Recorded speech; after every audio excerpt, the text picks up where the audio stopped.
by and large, it looks like this is working. The crude oil swap had issues with, getting the forex one.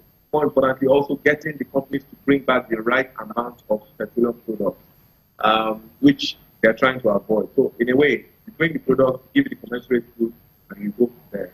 But then how do you now ease the pressure on forex? Because you still have most of these oil and gas companies. If you take a look at most of their results, at least for those that we've seen, one of the issues that still talked about was the FX. So if you still have companies trying to source FX to import these products, why don't we meet them halfway?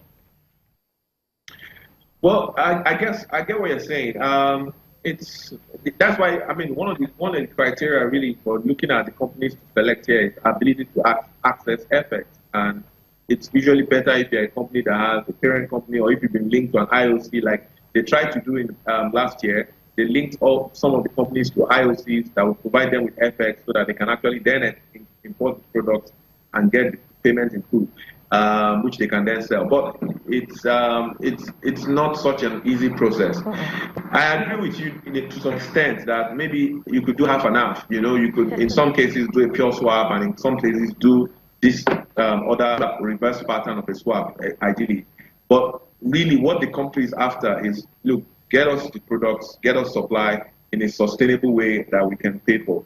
But taking a look at the industry now as a whole, aside of the crude oil swap deals and the direct supply, direct purchase, the upstream, for instance, and the downstream oil firms who are trying to stay in the industry, and for those trying to look at modular refineries, for instance, how much of this do you think can be tied into ensuring that it's a win situation for all concerned? Honestly, I think the way forward is still the modular refineries. We've got to get the refineries working. Be the existing refineries or some new modular plants. And the modular plants will probably be easier to install and set up within a shorter period. Let me not say months, but with a shorter period compared to getting the other larger refineries up and running. So the ultimate gain, the ultimate goal for us would be not just to find a sustainable way of importing products, but more importantly, find a sustainable way of refining them locally. And I think that's where the modular refineries kick in. The only problem or challenge we have with that at the moment is funding. And I think that's a critical issue which has to be addressed in some way, because I don't think there's enough local banking capacity to fund those modular refineries. I think some of the developers would have to look offshore, and even where there is appetite locally and perhaps to some extent some funding, there are still limitations in terms of technology or getting the right other environmental factors required to ensure that you can develop it properly, supply of crude and so on, guarantees of crude feedstock security and the like. But ultimately, the game plan should be getting our local refinery capacity up and running, and that's when modulars will play a great role. So let's talk a little bit about the loading program for the month of May. According to what was compiled by Reuters, we see that increasing to 1.66 million barrels per day. That's for the month of May. What are your thoughts on this? This is a welcome development, definitely. Definitely, of course, and because from the revenue perspective, if the market still stays, in the 40s to 50s range, it gives us good revenue. In fact, that our exports are growing back again. So I think that's a good development. You'd also notice that if you check the loading program list, there's still no forecados listed among that loading program.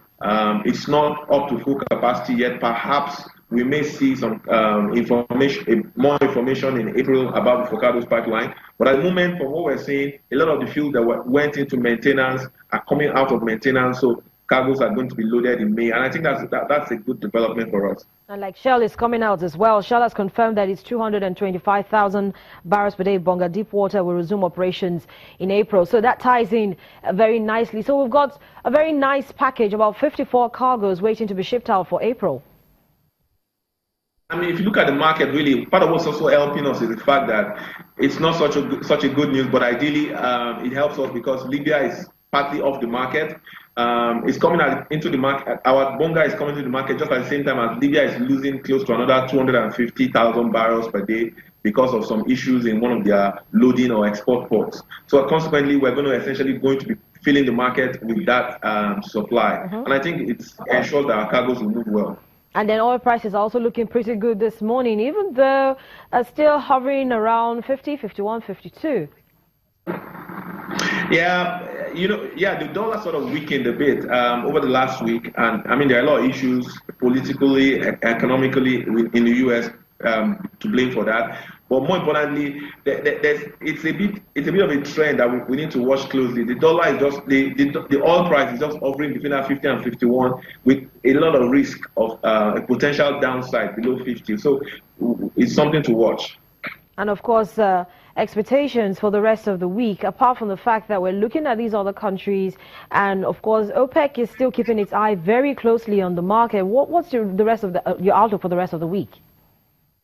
I like to cite what OPEC also said. OPEC said that we're not getting the full picture of the market right now because there's a lot of refineries under maintenance. As a result, their demand is not reflected in the oil price that we're seeing.